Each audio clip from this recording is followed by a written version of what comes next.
Magandang araw sa lahat ng mga tagapakinig ng kwentong pinansyal. Narito tayo para pakinggan at bigyang atensyon ang ating mga kaibigan na maaaring maging inspirasyon o aral para sa ating lahat. Magandang araw po sa inyo, Ate Carol. Sana po ay nasa maayos kayong kalagayan, pati na rin ho ang inyong mga tagapakinig. Ito po ang aking kwentong pinansyal at itago niyo na lang po ako sa pangalang Marco. Ako po ay tubong Batangas at nasa late 20s na. Walang asawa at kasalukuyang may utang na 3 milyon. Paano nga bang umabot ng ganitong kalaki ang utang ko? Simulan ko po sa umpisa. Lumaki po ako sa maayos na pamilya. Ang mga magulang ko po ay may negosyo at halos ibigay nila lahat ng luho namin ng kapatid ko. Bata pa lang ako ay laman na ako ng mga sugalan dito sa tabi-tabi namin. Hindi para magsugal, kundi dahil ang aking ama ay mahilig magmadyong at magtong-its. Dito ako pumupunta pagka humihingi ako sa kanya ng pera. Sanay na ako sa lugar na puro sugalan, pero hindi naman po ako naglalaro or tumataya. Ang alam ko lang na pustahan ay yung sa basketball na pa 20-20, 50, at kung minsan nga ay ice tubig lang kung tawagin. Dagdag thrill lang para sa laro. Hanggang sa nawala na ang aking ama. Pero still, may negosyo pa rin kaming nagbibigay ng mga pangangailangan at mga gusto namin. Hanggang sumapit na ang malaking problema na aming kinaharap. 7 taon ang nakalipas, nalugi ang aming negosyo at nagkautang-utang kami dahil na-ospital ang aking ina. Sumabay pa ang pagkalugi sa negosyo. Biglaang nawala ang lahat sa amin.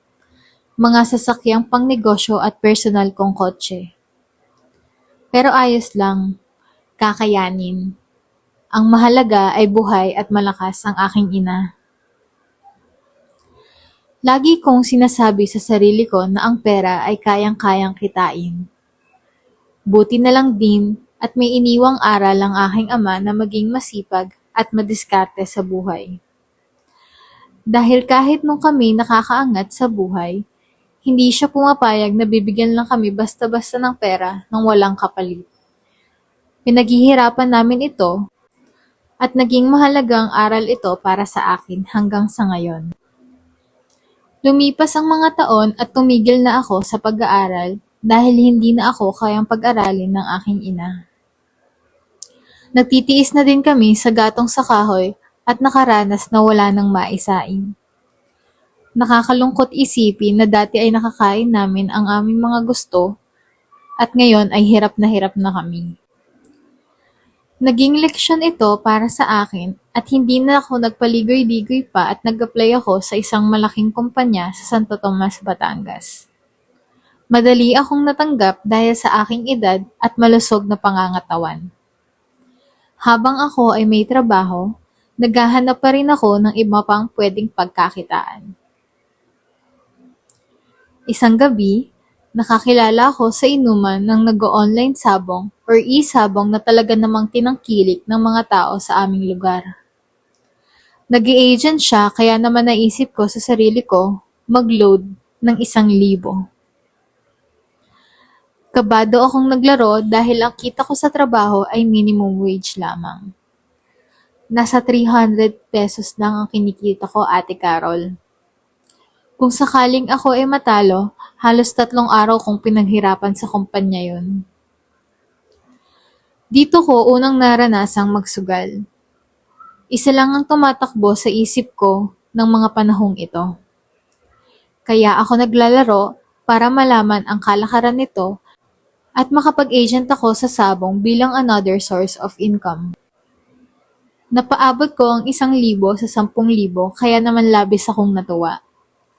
Inisip ko na ang 10,000 iyon ay gagawin kong puhunan para mag-umpisa bilang agent. Nagsimula agad ako sa pag-e-agent at dahil marami akong kaibigan, Marami ang nagpapaload at nakikisabong sa akin. Kumikita ako ng 5,000 sa puhunan kong 10,000. Kilala ako sa aming lugar, kaya naman naging madali para sa akin ang maghanap ng mga players na maglo-load. Napaisip ako na itong 15,000 na ito, ako muna ang maglalaro para pag dumami, hindi na ako magkukulang sa puhunan at load. Dahil sa demand ng mga nagpapaload sa akin, ay kulang na ang paunang puhunan na naitabi ko. Sinubukan kong palaguin ang halagang 15,000 na hawak ko. Kabado pa rin akong naglalaro nito at ayun na nga, nangyari ang kinakatakutan ko, Ate Carol. Napatalo ko ito at sobrang pinagpawisan ako at hindi ko na alam ang gagawin ko. First time kong makatalo ng ganong kalaki at hindi na ako makatulog. Kaya naman gumawa ako ng paraan. Nilakasan ko ang loob ko at humiram ako ng puhunan sa kakilala ko na 50,000. Wala pang isang buwan, naipaabot ko ito ng 120,000 dahil sa aking pag-aahente sa sabong.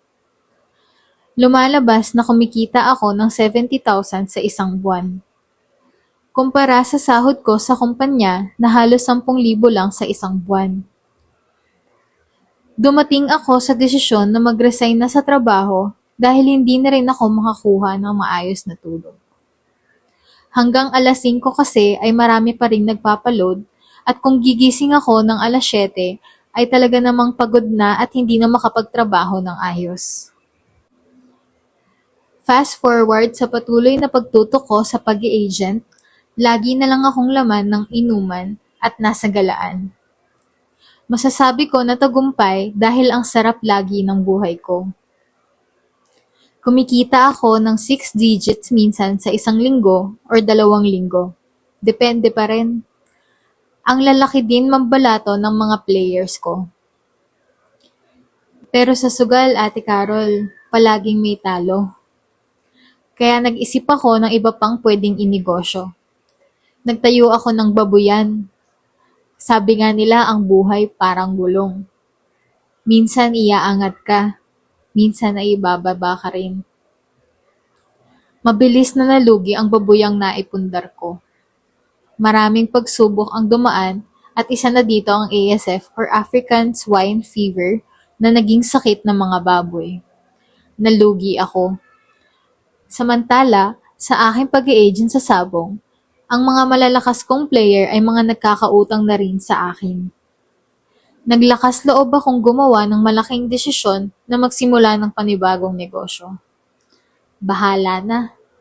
Kasi parang kung tutuusin wala na akong hawak na pera kundi 200,000. Kailangan kong gumawa ng paraan kasi ayoko nang mag-agent dahil panay utang na lang ang mga players ko at nasa 600,000 na ang utang nila. Inumpisahan ko ang aking panibagong negosyo na e-sabong betting station. Malaki ang puhunan, malaki ang kailangang ilabas na pera, at napakaraming permit ang kailangan. Hindi ka basta-basta makakapagtayo nito hanggat wala kang alam sa online sabong o mga kilalang politiko na pwedeng lapitan. Kaya naman ginawa ko ang lahat ng makakaya ko para maipatayo ito. Humiram ako ng pera sa kagustuhan kong ito. Nakahiram ako ng halagang 600,000 sa tiyahin ko. Malapit ito sa akin at malaking tiwala niya kaya naman naipautang niya ako. Sa kasamaang palad, wala pang isang buwan ay nagsara na agad ito. Iniutos ni Pangulong Duterte ang agarang pagsara ng mga online sabong at betting station. Nang mga panahong ito, Ate Carol, matunog na ang isyu ng mga nawawalang sabongero. May kaba na rin sa dibdib ko. Para akong pinagbagsakan ng langit at lupa at hindi ko na alam ang mararamdaman ko. Negative na ako ng 500,000. Paano ko kukuhanin or kikitain yun? Hanggang sa nagpatuloy ang buhay ko bilang isang sugalero. Wala na akong pera pero nagpapaikot ako ng utang at umabot sa mahigit 1.3 million pesos nang dahil sa sabong at kung ano nung sugal na sinalihan ko. Lumobo ang utang ko sa interes at talo sa sugal. Halos hindi na ako nagtititigil sa amin dahil sa hiya. Ngunit palaging nakatatak sa aking isip ang pangaral ng aking ama. Maging madiskarte at masipag sa buhay. Kaya kahit lubog at negative na ako, nag-isip ako ng paraan para makaahon. Hindi ko kakayaning bayaran ng lahat ng mabilisan lang. Kung ako'y mamamasukan ulit, hindi pa rin kaya ng sasahurin ko. Kaya nag-isip ako kung paano ako makakaalis ng bansa. Nagsumikap akong maghanap ng mga agency sa Maynila na makakatulong sa akin makaalis ng Pilipinas. Taong 2022 nang ako'y nakaalis at nagtungo sa US para mamasukan. Sa ngayon ay nandito pa rin ako at tuluyan kong binabayaran ang mahigit 3 milyon na naging utang ko dito sa Pilipinas.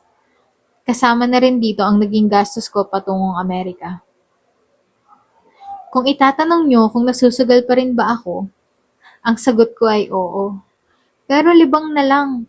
Pag natalo ako ng 5,000, hindi na ako makatulog. Libang lang dahil iba rin naman ang lungkot bilang isang OFW. Naging aral ito sa akin. Mahirap kitain ng pera kaya naman sobra kong pahalagahan ito sa kasalukuyan. Sa ngayon, ito ako, ini-improve ko ang sarili ko at unti-unting nagbabayad ng utang. Nagpapasalamat ako sa lahat ng mga taong tumulong sa akin at hindi ako iniwan sa mga panahong walang-wala ako. Naging sandalan ko rin ang Diyos. Sa Kanya ako humugot ng lakas at tibay ng damdamin. Salamat sa pagbasa ng aking kwento, Ate Carol, at magandang araw po sa inyong mga tagapakinig. Sana ay mapayuhan niyo po ako sa kung anong mas maganda ko pang gawin. Ayun lamang po. Salamat. Alam mo, Marco, sa buhay natin, normal lang naman ang maghangad ng pagkakakitaan na umangat sa buhay. Lalo na't naranasan mo na ibigay sa'yo ang mga gusto mo. Hindi kita masisisi sa kagustuhan mong makaangat sa buhay. Natutuwa ako at kahit papano'y nakakaahon ka na sa mga naging utang mo. Salamat sa pagbahagi ng kwento mo at maging aral sana ito sa aming lahat. Ipagpatuloy mo lang ang buhay mo at pahalagahan itong oportunidad na binigay sa'yo. Kung meron kayong mga kwentong gustong ibahagi sa ating tagapakinig, isend nyo lamang po ito sa financial.stories05@gmail.com. Ikaw, kaibigan, anong kwentong pinansyal mo?